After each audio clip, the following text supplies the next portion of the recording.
আগামী নির্বাচন পিআর পদ্ধতিতে হবে আশা করছেন আইন উপদেষ্টা আসিফ নজরুল। একই সাথে আগামী নির্বাচন ইতিহাসের সবচেয়ে সেরা নির্বাচন বলেও জানান তিনি। আর তথ্য উপদেষ্টা মাহফুজ আলম বলেন, জনগণের প্রত্যাশা এখনও পূরণ হয়নি, তবে দ্রুত পূরণ করার আশ্বাস দেন তিনি। বিস্তারিত সুমাইয়া খানের রিপোর্টে। আগে জুলাই গণ অভ্যুত্থানের ওপর নির্মিত তথ্যচিত্র শ্রাবণ বিদ্রোহের প্রিমিয়ার শোর আয়োজন করে তথ্য ও সম্প্রচার মন্ত্রণালয়।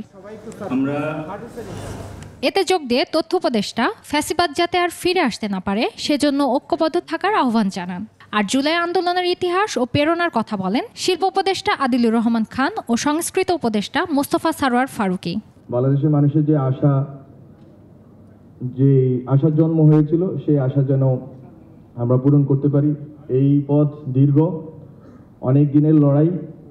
আমরা মনে করি না 1 বছর 2 বছরের মধ্যে এই লড়াইয়ের ফসল আমরা পাবো, কিন্তু আমরা যদি লেগে থাকতে পারি এবং শহীদদের প্রেরণা অনুসরণ করতে পারি, আমরা আশা করি বাংলাদেশকে একটি গণতান্ত্রিক এবং সর্বজনের সকলের রাষ্ট্র বানাতে পারবো। সমস্ত জায়গায় মতের পার্থক্য থাকতে পারে, কিন্তু মূল একটা জায়গায় ঠিক থাকতে হবে যে আমরা অন্যায়কে মেনে নেব না, আমরা কখনই মানবাধিকার লঙ্ঘন ঘটতে দিব না, আমরা ফ্যাসিবাদের পুনরুত্থান যেন না হয় তা নিশ্চিত করব।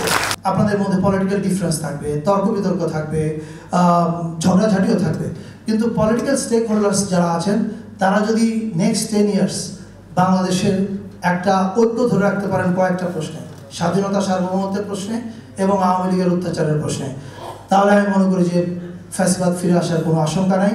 এ সময় আইন উপদেষ্টা আসিফ নজরুল অভিযোগ করেন, শেখ হাসিনার লোকজন টাকা দিয়ে আন্তর্জাতিকভাবে বিচারকে প্রশ্নবিদ্ধ করার অপচেষ্টা করছে।